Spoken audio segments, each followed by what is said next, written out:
Hi friends, எல்லாரும் எப்படி இருக்கீங்க? நாம இன்னைக்கு melody of golden age episode 36ல என்ன நடக்குதுன்னு பார்க்கலாம். நம்ம லாஸ்ட் எபிசோட்ல பார்த்திருப்போம். இந்த லீ என்ன பண்றான்னா, நம்ம ஷென் மேலையும் யான்ஷி மேலையும் இருக்கிற கோவத்துல அவன் என்ன பண்ணிடுறான்னா, யான்ஷியோட அங்கிள் மேல ஒரு பெரிய பழிய தூக்கி போட்டு இவரோட மியூசிக்க கம்போஸ் பண்ணி தான் நம்ம ஆட்சியை பத்தி ரொம்ப கேவலமா மக்கள் எல்லாம் பேசுறாங்க அப்படின்னு சொல்லி ராஜமாதா கிட்ட சொல்லி அவரை விசாரிக்கிறதுக்கு அவனோட ஹேண்ட் ஓவர்ல எடுத்துக்க அவன் ரொம்பவே கொடுமைப்படுத்திருப்பான். அவரை யான்ஷி எவ்வளவோ ட்ரை பண்ணி அவரை வெளியே கொண்டு வரலான்னு ட்ரை பண்ணுவாங்க. ஆனா அவரை வெளியே கூட்டிட்டு வரவே முடியல. என்ன பண்றதுனே தெரியாத முழிச்சுக்கிட்டு இருந்தாங்க. அதோட தானே முடிஞ்சிருந்துச்சு இந்த எபிசோட் ஸ்டார்டிங்லயே. இந்த லீ என்ன பண்றானா, சீச்சிக்கும் அவனுக்கும் மேரேஜ் பண்ற மாதிரி மேரேஜ் ட்ரெஸ் எல்லாம் எடுத்துட்டு வந்து சீச்சி கிட்ட காட்டிக்கிட்டு, இத பாரு உனக்காக நான் மேரேஜ் ட்ரெஸ் எல்லாம் எடுத்துட்டு வந்துட்டேன், நம்ம ரெண்டு பேரும் மேரேஜ் பண்ணிக்கக்குள்ள இந்த ட்ரெஸ் தான் போட போறோம், பாரு எவ்வளவு அழகா இருக்குன்னு பாரு, எம்ப்ராய்டிங்ல எவ்வளவு அழகா போட்டிருக்காங்கன்னு பாரு, ஸ்பெஷலா நமக்காக பண்ணிட்டு வந்திருக்கேன் அப்படின்லாம் சொல்லி எடுத்து காட்டிட்டு இருக்கான். அதுல நம்ம சீச்சியும் பாக்குறா, அதுல ஒரு டிராகன் படம் மாதிரி வரைஞ்சிருக்குமா.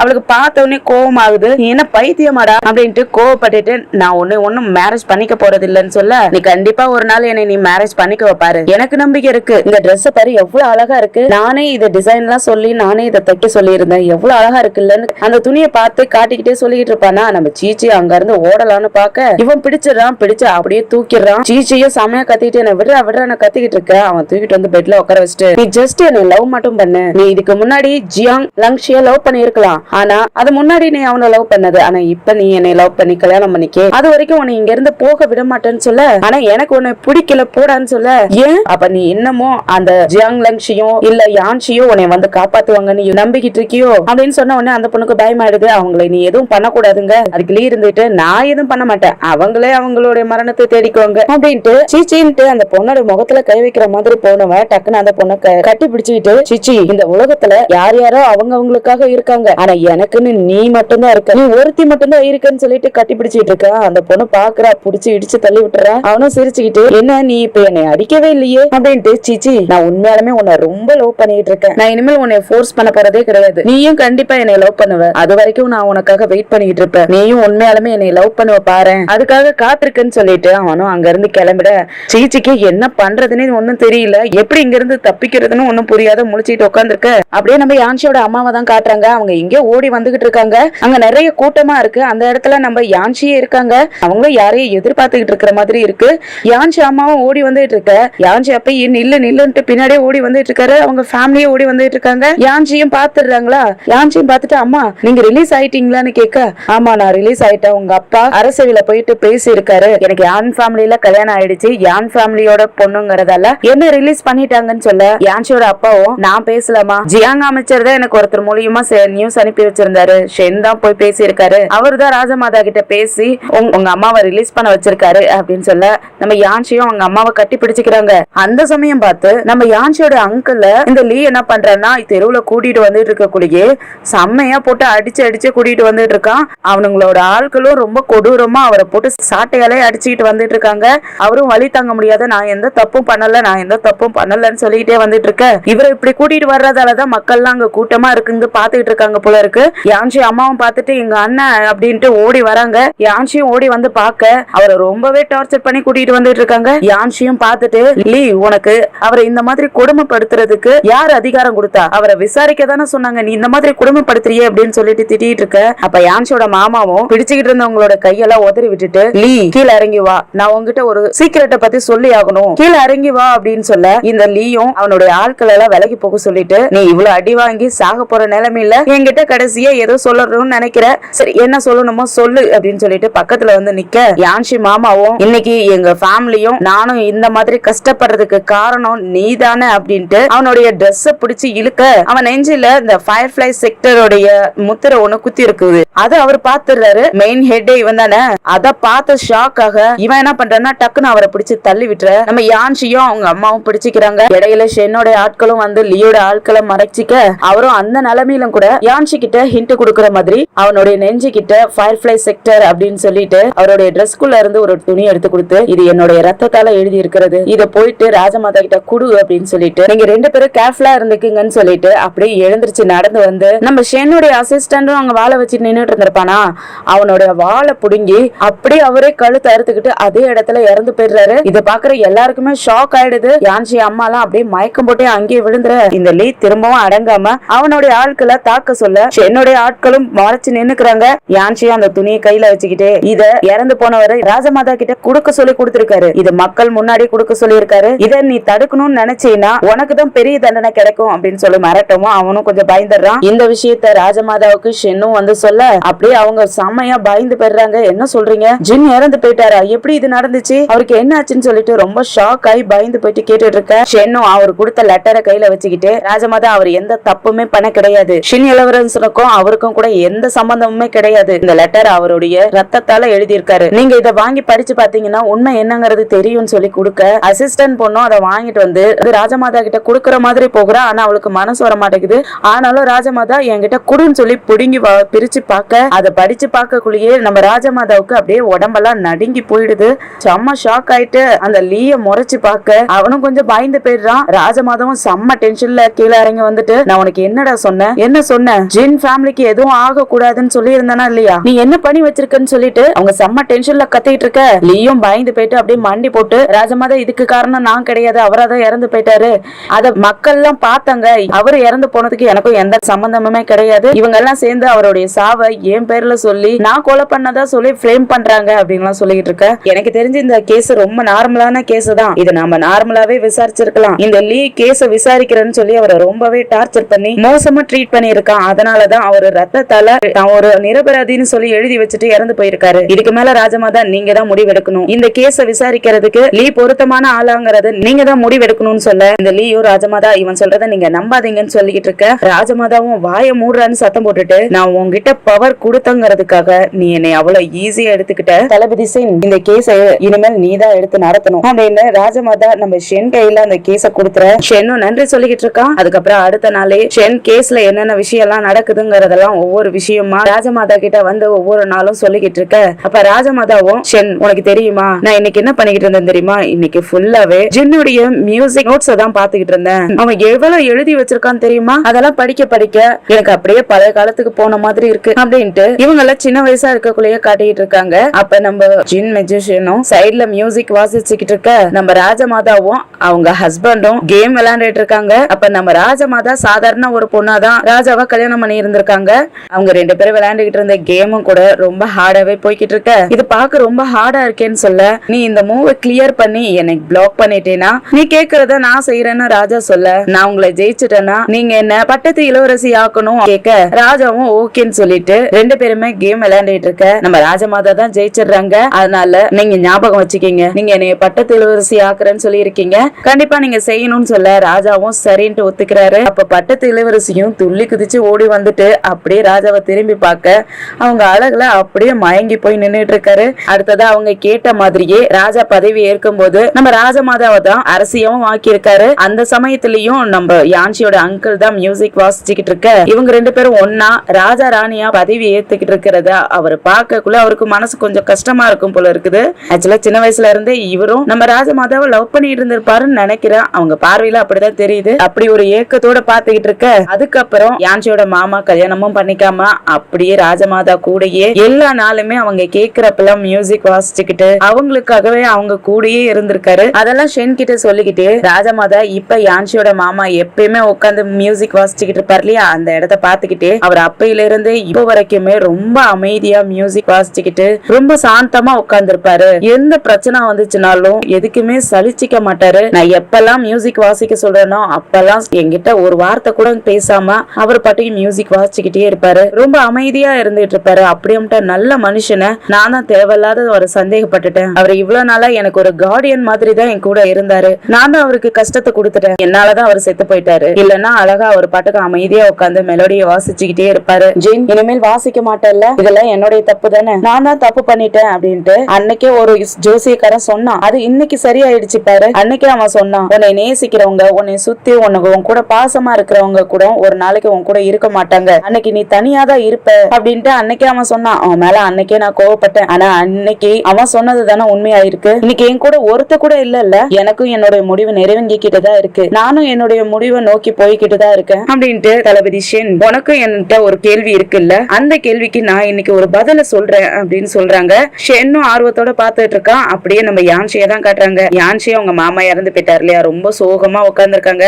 ஷென்னும் வீட்டுக்கு வர இவங்களும் முன்னாடி வந்து நிக்க ஷென்னும் பார்த்துட்டு நீ ரொம்ப சோகமா இருக்குன்னு எனக்கு நல்லாவே தெரியுது. உங்க மாமாவோட நீ ரொம்ப க்ளோஸா இருந்தல்ல, அவர் இப்ப இல்லாதது உனக்கு ரொம்ப கஷ்டமா இருக்கும்ல. நான் வேணா உங்க அம்மா வீட்டுல உன்னை கூட்டிட்டு போய் விடட்டா, நீ உங்க அம்மா கூட இருக்கியான்னு கேட்க யான்சியும் இல்ல வேண்டான்றாங்க. அதுக்கப்புறம் இந்த காலத்தை மாத்த முடிஞ்சா நல்லா இருக்கும்ல, ஆனா நடக்க போறது இல்ல. ஆனா என் அங்கிள் சாகிறதுக்கு முன்னாடி ஒரு விஷயம் சொன்னாரு, ஆனா அது மட்டும் எனக்கு புரியவே மாட்டேங்குது. சாகிறதுக்கு முன்னாடி நெஞ்சு கிட்ட ஃபயர்ஃப்ளை அப்படின்ட்டு சொன்னாரு அப்படின்னு சொல்ல, அப்ப அவர் ஒருவேளை ஃபயர்ஃப்ளை செக்டரை பத்தி சொல்ல வந்தாரா அப்படின்ட்டு ஷென் கேட்க, தெரியல. அந்த நேரத்துல அவர் ரொம்ப மோசமான நிலைமையில இருந்தாரு. அந்த லீ அந்த அளவுக்கு அவரை போட்டு கொடுமைப்படுத்தி இருந்தான். அவரால் அந்த நேரத்துல நிக்க கூட முடியல. அந்த நேரத்திலயும் கூட அந்த லீயோடைய சட்டையை பிடிச்சு இழுத்தாரு. அதுக்கப்புறம் தான் இந்த மாதிரி எல்லாம் சொல்லிக்கிட்டு இருந்தாரு அப்படின்னு சொல்ல ஷென்னும் யோசிக்கிறான் என்னவா இருக்கும் அப்படின்ட்டு. இங்க சீச்சியோட பாய் ஃப்ரெண்ட் இருக்காலையா, அவன் வந்துட்டு அவங்க அப்பா கிட்ட, சீச்சியோட அப்பா கிட்ட வந்துட்டு கேட்க வர, அவங்க அப்பாவும் என் பொண்ணு எங்க போனானே தெரியல, 2-3 நாள் ஆகுது, அவ இன்னும் வீட்டுக்கு வந்து சேரல அப்படின்னு சொல்லிட்டு அவரு புலம்பிக்கிட்டு இருக்காரு.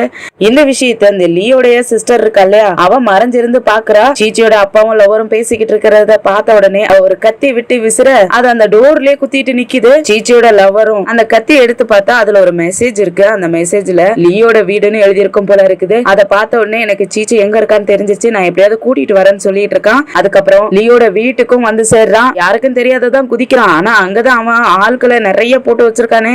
இவனை ஆட்களும் பாத்துடுறாங்க. இவங்கிட்ட சண்டை போடுற மாதிரி வாழை காட்டிட்டு நின்னுட்டு இருக்க. அந்த நேரம் பார்த்து நம்ம சீச்சியும் எப்படியாவது தப்பிக்கணும்ட்டு அங்குள்ள பாக்ஸ் எல்லாம் எடுத்து வச்சுட்டு எப்படியாவது புலி போறதுக்கே ஏதாவது வழி கிடைக்குமான்னு பாத்துக்கிட்டு இருக்க. அப்ப அந்த டோர் ஓபன் ஆகுது. இந்த பொண்ணு ஷாக் ஆயிட்டு பாத்துட்டு இருக்கா. அப்படி முன்னாடி யார் வந்தாங்கன்னு தெரியல. ஒருவேளை அந்த லீயாவது வந்துட்டானா என்னன்னு தெரியல. அதே சமயத்துல சீச்சியோட லவ்வருக்கு முன்னாடி இந்த லீயும் வந்துட்டு நீ எதுக்காகடா இங்க உள்ள வந்தன்னு கேட்க, சீச்சி எங்க இருக்கா, அவளை என் கூட அனுப்பி விடுன்னு சொல்லி கேட்டுட்டு இருக்க. இவனை அடிச்சு போடுங்கன்னு சொல்லிட்டு ஆர்டர் கொடுத்துக்கிட்டு இருக்கான். அந்த சமயத்துல கல்லு வந்து பறந்து அடிக்குது எல்லாரும் மேலயும். ஒவ்வொரு லீயோட ஆட்களா பொத்து பொத்துன்னு கீழே விழுந்துட்டு இருக்க. அது யாருன்னு பார்த்தா நம்ம லூ பிரதர் தான் அங்க வந்திருக்காரு. அவரு மாசா எல்லாரும் மேலே கல்ல விட்டு எரிஞ்சு எல்லாரும் கீழே விழ வச்சுட்டு, நீ என்னுடைய தம்பி சூஷன் இறந்ததுக்கு இன்னும் பதில் சொல்லாம இருக்க, அதுக்காகவே நான் இன்னும் உன்னை பழி வாங்காம இருந்துகிட்டு இருக்கேன், நீ தப்புக்கு மேல தப்பு பண்ணிக்கிட்டு இருக்கியாடா அப்படின்ட்டு அந்த லீ கிட்ட கேட்டுட்டு இருக்க. லீயும் அப்படியே கோவத்தோட நம்ம லூ பிரதரை பாத்துட்டு இருக்க. லூ பிரதர் இருந்துகிட்டு நீ இங்க இருந்து கிளம்புறியா அப்படின்ட்டு சீச்சி லவர் கிட்ட சொல்ல, அவனும் அங்க இருந்து பறந்து போயிடுறான். இந்த லீ இருந்துட்டு லூ என்னோட ஆட்களை என்னை கேட்காமலே அடிச்சுட்டல்ல, அதுக்கு என்ன பதில் சொல்ல போறேன்னு கேட்க, நான் எனக்கு மட்டும் தான்டா பதில் சொல்லிக்குவேன், வேற எவனுக்கும் பதில் சொல்லணுங்கிற அவசியம் எனக்கு கிடையாது. அப்புறம் பேலஸ்ல இருந்து எனக்கு தேவையான ஒரு பொருளை நான் எடுத்துக்கிட்டேன், அதுதான் நீ மறைச்சு வச்சிருந்தல்ல யாருக்கும் தெரியாம, அதை நான் என்னோட வழியிலேயே எடுத்துக்கிட்டேன் அப்படின்ட்டு சொல்லவும் இந்த லீக்கு அப்பதான் புரியுது சீச்சை தான் அவன் சொல்றான்ட்டு. சீச்சியோட ரூமுக்கு தேடிட்டு ஓடுறான். அங்க ஓடி போய் பார்த்தா அங்க யாருமே இல்ல, சீச்சியே இல்லையா. செம்மையா பைத்தியக்கார மாதிரி அப்படியே ஒரு சைக்கோ மாதிரி மாறி போயிடுறான். அங்க உள்ள எல்லா பொருளையும் இடிச்சு தள்ளி விட்டுட்டு செம்ம டென்ஷனோட நின்னுட்டு இருக்க.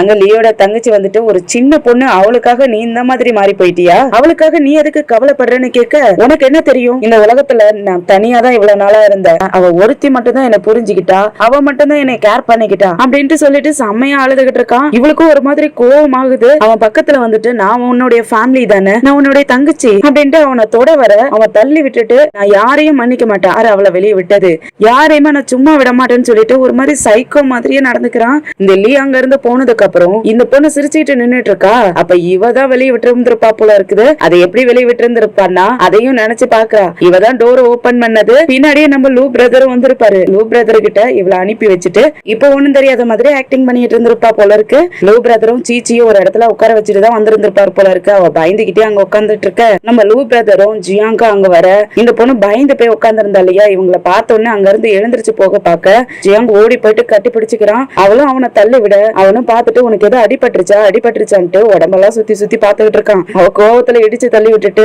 செம்மையா அழுதுகிட்டே, நீ ஒரு முட்டாள்டா, இவ்வளவு நாள் ஆச்சா என்னை கண்டுபிடிக்கிறதுக்கு, உனக்கு இவ்வளவு நாளா நீ எங்க போயிருந்தன்னு சொல்லி திட்டிட்டு இருக்க, எனக்கு நீ எங்க இருந்தேன்னு எனக்கு தெரியாது, நான் எல்லா இடத்துலயும் தேடி அலைஞ்சுக்கிட்டு இருந்தேன், அப்பதான் நீ லீவ் வீட்ல தான் இருக்கன்ட்டு எனக்கு ஒரு மெசேஜ் கிடைச்சது, அதுக்கப்புறம் தான் நான் ஜெனரல் லூவை கூட்டிட்டு உன்னை காப்பாத்துறதுக்காக அங்க வந்தேன், என்னை மன்னிச்சிருச்சு, நான் உன்னை காப்பாத்தாத விட்டுட்டேன், என்னை மன்னிச்சிருன்னு கேட்டுட்டு இருக்க. அந்த பொண்ணு செம்மையா அழுக ஆரம்பிச்சிடுறா.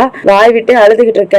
இவனும் அழாதன்னு சொல்லிட்டு அப்படியே கட்டி பிடிச்சிக்கிறான். அந்த பொண்ணு செம்மையா அழுதுகிட்டு, நான் எங்க உன்னை திரும்ப பார்க்க மாட்டேன்னு நினைச்சேன் தெரியுமா அப்படின்ட்டு செம்மையா அழுதுகிட்டு இருக்க. நான் இனிமேல் உன்னை ஆபத்துல விட மாட்டேன், நீ மன்னிச்சிருன்னு சொல்லிட்டு அவனும் சமாதானப்படுத்திக்கிட்டு இருக்கான். அடுத்த நாளே சீச்சி, நம்ம லூ பிரதர், சீச்சியோட லவர்ன்ட்டு எல்லாருமே நம்ம யான்சி கிட்ட வந்து இந்த விஷயத்த சொல்லிக்கிட்டு இருக்க. யான்சி உனக்கு எதுவும் ஆகல, உனக்கு எதுவும் அடிபட்டிருக்கான்னு சுத்தி சுத்தி பாத்துக்கிட்டு இருக்கா. அவளும் இல்ல எனக்கு ஒன்னும் ஆகல, நான் நல்லாதான் இருக்குன்னு சொல்ல, ஷென்னும் உங்களை எப்படி அவன் கடத்தினா, எதுக்காக கடத்தினான்னு தெரியுமான்னு கேட்க, யான்சி இருந்துட்டு அவன் என்னாலதான் உன்னை கடத்திருப்பான், என்னை பழி வாங்கறதுக்காக காரணத்துக்காக தான் உன்னை கருத்து என்னை மிரட்டுறதுக்காக பாத்திருப்பான் அப்படின்னு சொல்ல சீச்சி இருந்துட்டு இல்ல யான்சி என்னை மன்னிச்சிடு, நான் உங்ககிட்ட ஒரு விஷயத்த மறைச்சிட்டேன். உங்ககிட்ட நான் ஏற்கனவே சொல்லியிருக்கேன் இல்லையா எனக்கு ஒரு ஃப்ரெண்ட் இருக்கான் அப்படின்ட்டு. அது யாருன்னா இந்த லீ தான் அப்படின்னு சொல்ல அது அவன் தானான்னு கேட்க ஆமா அவனை நான் அடிக்கடி எங்க அம்மாவுடைய சமாதி கிட்ட அவனை நான் பாத்திருக்கேன். அவங்க அம்மாவுடைய சமாதியும் அங்கதான் இருக்கான். அவன் அங்க அடிக்கடி வருவான். நான் நினைச்சுக்கிட்டேன் நைட் டைம்ல ஊரெல்லாம் காப்பாத்துறதுக்கு ஒரு ஹீரோ வருவான் இல்லையா அந்த மாதிரி தான் அவன் நினைச்சேன். அன்னைக்கு உன்னுடைய 3வது அக்காவுக்கு கூட விஷத்தால இறக்க போற நிலைமையில இருந்தால அந்த சமயத்துல கூட இவன் தான் என்கிட்ட வந்து இந்த மருந்து கொடுத்தா அவளுக்கு சரியாயிடும்னு சொல்லிட்டு